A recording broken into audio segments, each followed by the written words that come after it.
Assalamualaikum warahmatullahi wabarakatuh. Alhamdulillahirrabbilalamin. Pada kesempatan kali ini kita masih diberikan kesempatan, bisa diberikan kesehatan untuk menyelesaikan tugas ujian akhir semester ganjil pada mata kuliah metodologi penelitian, yaitu dengan dosen pengampu Bapak Irfan Afandi. Saya ucapkan terima kasih banyak atas tugasnya dan juga kepada teman-teman yang berbahagia. Sebelumnya perkenalkan, nama saya Imam Syafi'i, saya dari semester 7 PAI D, dan ini adalah tugas mengulang saya di semester 5 PAI B. Nah, di sini saya akan mempresentasikan tentang hal-hal yang perlu diperhatikan dalam sebuah penelitian, yaitu saya akan membahas tentang apa itu pengertian sebuah populasi, apa itu pengertian dari sampel, terus teknik pengumpulan data itu yang bagaimana, apa saja, dan juga apa itu desain penelitian eksperimen. Nah, di sini saya akan menjelaskan tentang beberapa komponen yang harus diperhatikan dalam sebuah penelitian. Nah, dalam sebuah penelitian, kita tidak terlepas dengan sebuah populasi. Nah, populasi ini apa sih? Populasi adalah wilayah generalisasi yang terdiri atas objek atau subjek yang mempunyai kuantitas dan karakteristik tertentu yang ditetapkan oleh peneliti untuk dipelajari dan kemudian ditarik kesimpulannya. Misalnya akan melakukan sebuah penelitian di lembaga A atau di sekolahan A. Nah, maka lembaga ini merupakan sebuah populasi. Lembaga tersebut menjadi sebuah populasi. Nah, lembaga A atau sekolah A tersebut ini mempunyai sejumlah orang di dalamnya, baik guru-guru, murid-murid, siswa, staf, atau pegawai-pegawai yang lainnya.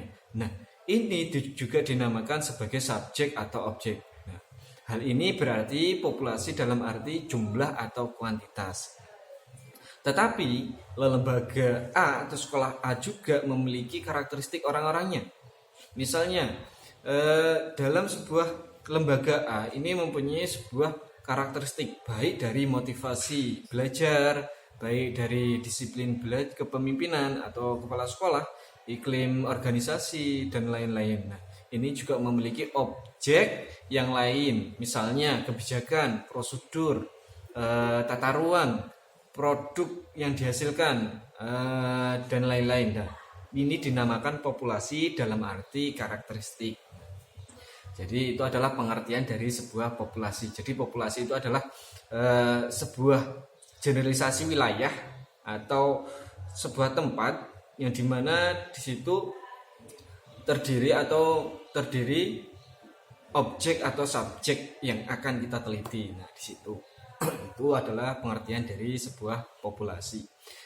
Selanjutnya pengertian dari sampel. Nah, ini juga harus diperhatikan dalam sebuah penelitian.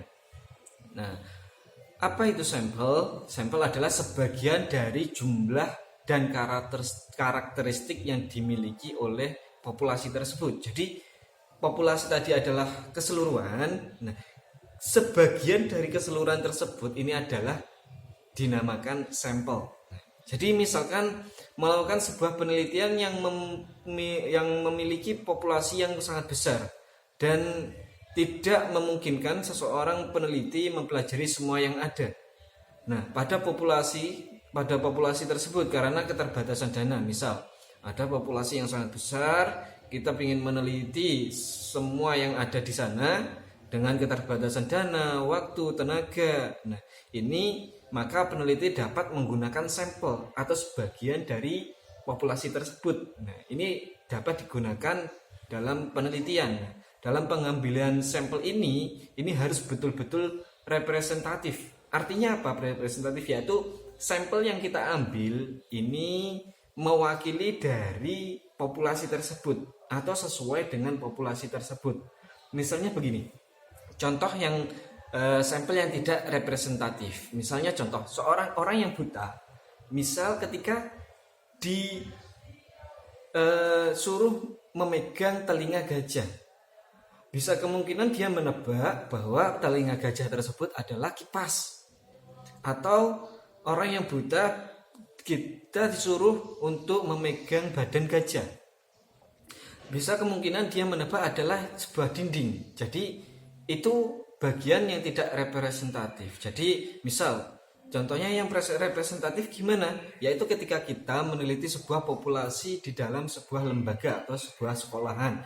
Siswa-siswanya ini menjadi objek atau menjadi subjeknya. Target kita adalah siswa-siswanya di dalam sekolah tersebut. Nah, sampelnya yaitu sebagian dari siswa-siswa tersebut. Tidak mungkin kita meneliti berapa ratus siswa yang ada atau 1.000 atau puluhan siswa yang ada sekaligus karena keterbatasan dana atau keterbatasan waktu kita. Nah, maka dari itu ini bisa menggunakan sampel yaitu sebagian dari siswa-siswa tersebut untuk dilakukan sebuah penelitian. Itu yang dinamakan sebuah sampel. Nah, sebelumnya saya minta maaf karena badan saya kurang fit. Nah, selanjutnya yaitu tentang teknik pengumpulan data. Nah, ini juga harus diperhatikan karena ini sebagai proses dalam sebuah penelitian. Nah, apa itu teknik pengumpulan data? Nah, maksudnya adalah teknik pengumpulan data yaitu langkah yang paling utama dalam sebuah proses penelitian. Jadi ini adalah langkah pertama, startnya. Karena tujuan utama dari penelitian adalah mendapatkan data. Jadi ini adalah langkah awalnya dalam mendapatkan sebuah data. Nah, teknik pengumpulan data yang diperlukan di sini adalah teknik pengumpulan data mana yang paling tepat sehingga benar-benar didapat data yang valid dan variabel. Dalam sebuah penelitian, langkah pengumpulan data adalah satu tahap yang sangat menentukan terhadap proses dan hasil penelitian itu yang akan dilaksanakan selanjutnya. Nah, ini jadi ini penentuan dari sebuah penelitian. Apakah nanti penelitian kita valid atau tidaknya ini tergantung proses pengumpulan data kita. Nah, kesalahan dalam melaksanakan pengumpulan data dalam satu penelitian saja ini akan berakibat terhadap proses dan hasil suatu penelitian. Jadi memang ini harus selalu diperhatikan dalam sebuah penelitian yaitu teknik pengumpulan data. Secara umum, teknik pengumpulan data itu apa saja sih? Yang pertama yaitu observasi.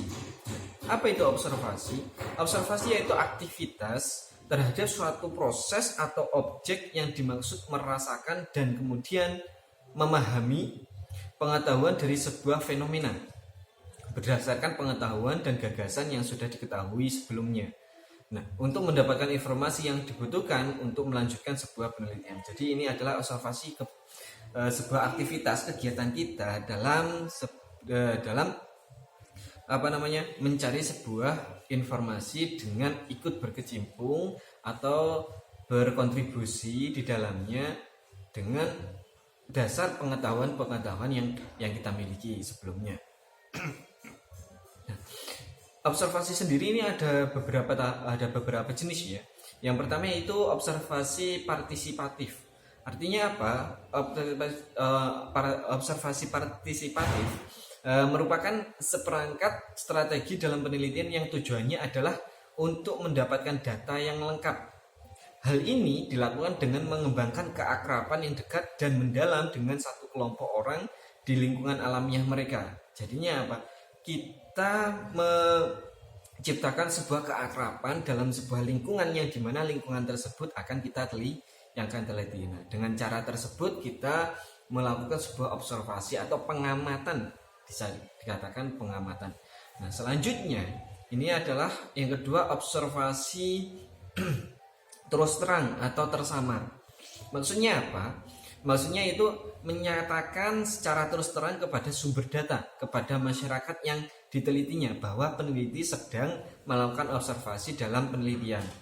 Pada tipe ini, semua proses yang dilakukan oleh peneliti diketahui semuanya oleh orang yang diteliti. Jadinya maksudnya secara simpelnya kita secara terang-terangan meminta izin kepada sebuah lingkungan atau sebuah objek yang akan kita teliti bahwa kita akan melaksanakan penelitian di sana.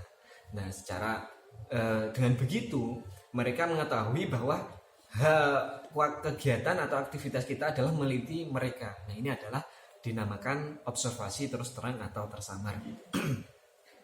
Selanjutnya yaitu observasi tidak terstruktur. Artinya apa? Dalam penelitian kualitatif dilakukan dengan tidak struktur karena fokus penelitian belum jelas. Jadi observasi tidak terstruktur ini biasanya lebih condong atau lebih cenderung dilakukan pada penelitian kualitatif, yang dimana fokus penelitiannya ini belum jelas. Fokus observasi akan berkembang selama kegiatan observasi berlangsung. Kalau masalah penelitian sudah jelas, seperti dalam penelitian kuantitatif, maka observasi dapat dilakukan secara berstruktur dengan menggunakan pedoman observasi. Jadi bedanya ketika observasi tidak struktur ini sebuah fokus observasinya ini berkembang ketika kegiatan observasi itu berjalan.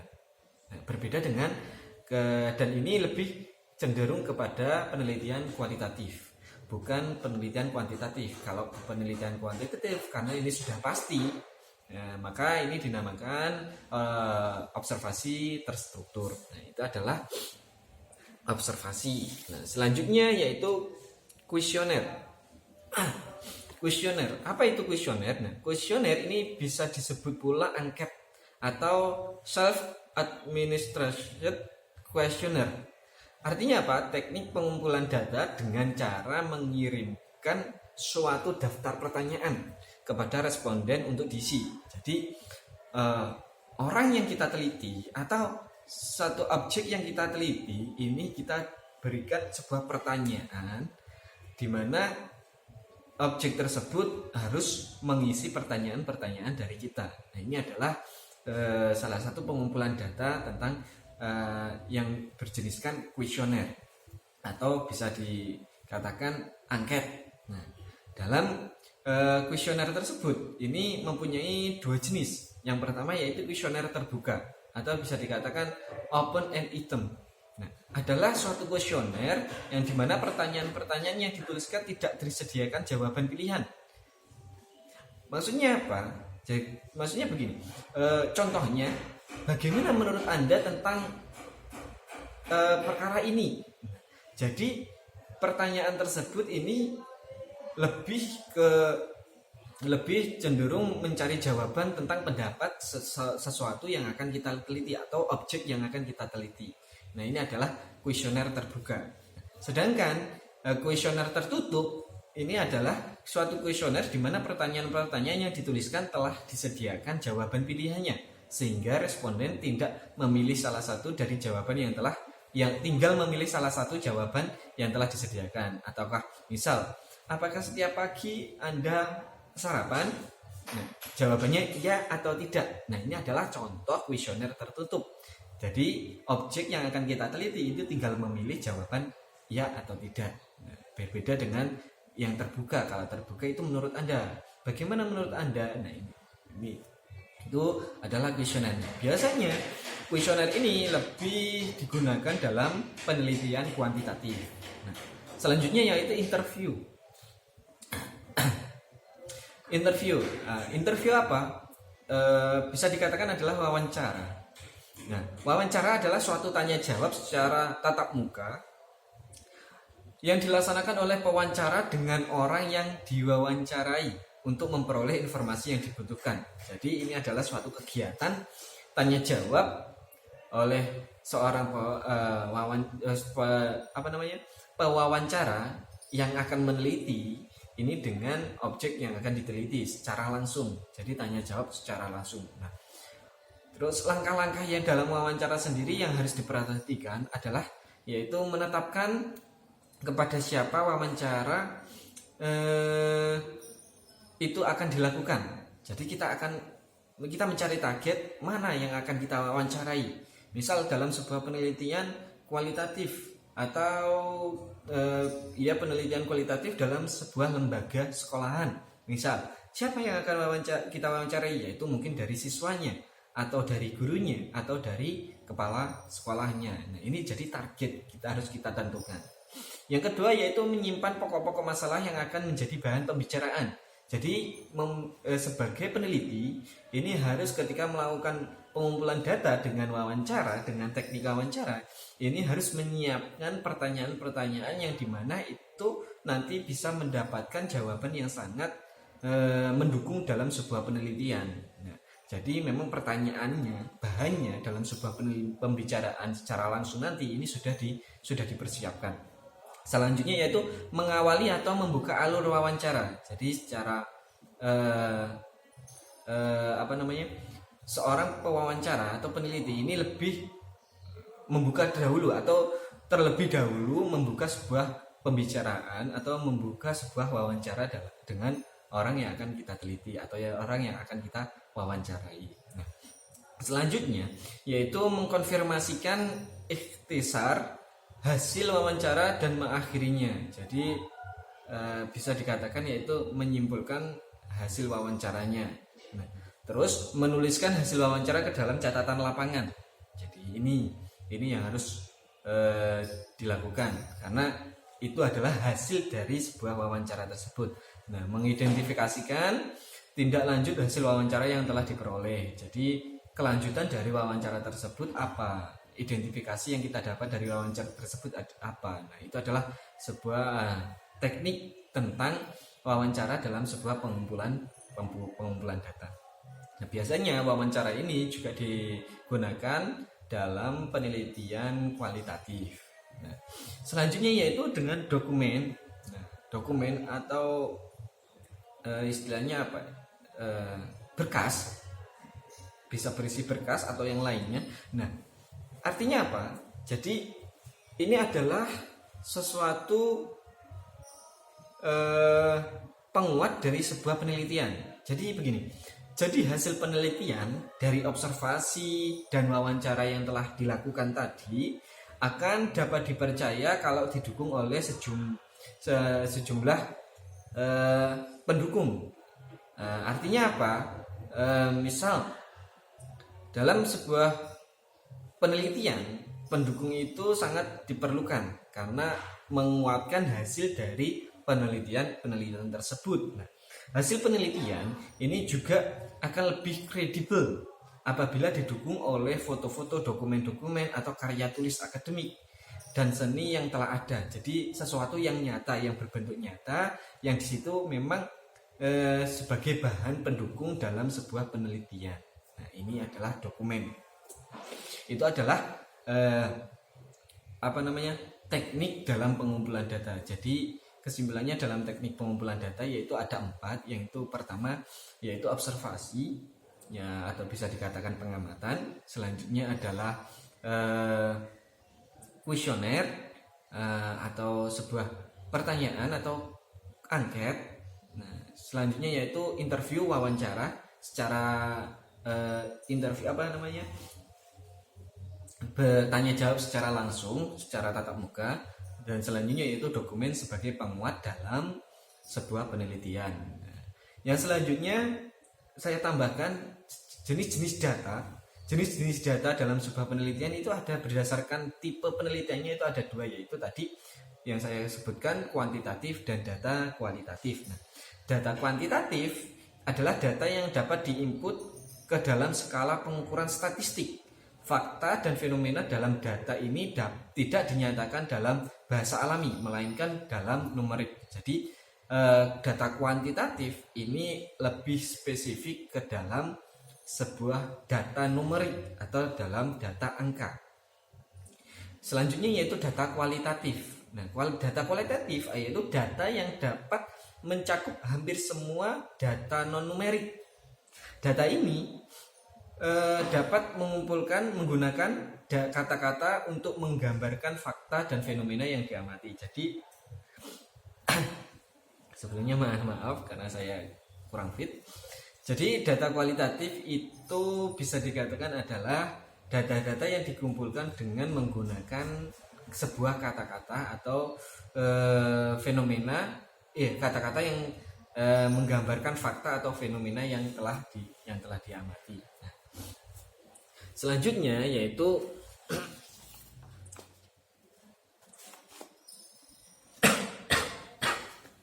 Selanjutnya yaitu berdasarkan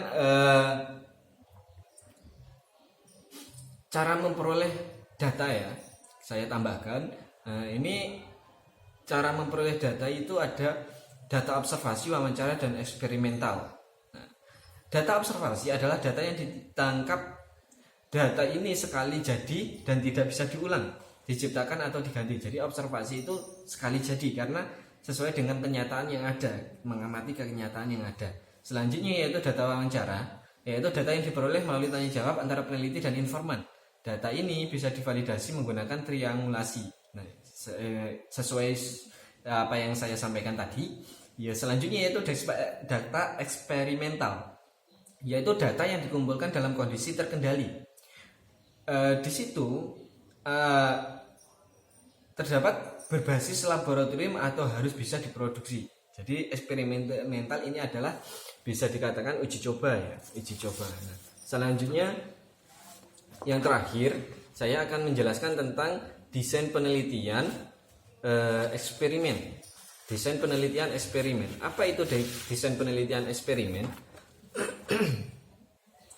Penelitian eksperimen atau percobaan merupakan rancangan penelitian di mana peneliti dengan sengaja memberikan suatu perlakuan atau intervensi kepada subjek penelitian dengan tujuan untuk mengetahui pengaruh perlakuan tersebut terhadap variabel terkait.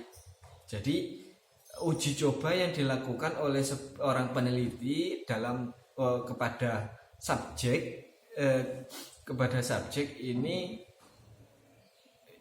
uji coba yang dimana uji coba tersebut mengetahui atau berpengaruh terhadap variabel yang terkait. Atau contohnya seperti ini. Contohnya kita akan melakukan sebuah uji coba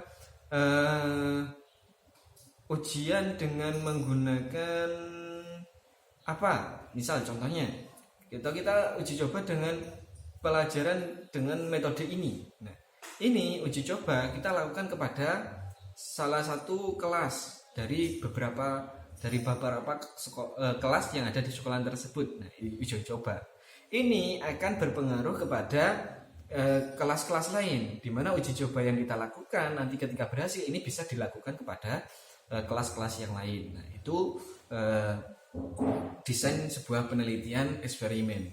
Dalam langkah-langkahnya sendiri, penelitian eksperimen ini antara lain mencakup beberapa langkah-langkah. Yang pertama yaitu melakukan tinjauan literatur terutama yang berhubungan dengan masalah yang akan diteliti. Yang kedua yaitu mengidentifikasi dan membatasi masalah penelitian. Selanjutnya yaitu menyusun rencana eksperimen.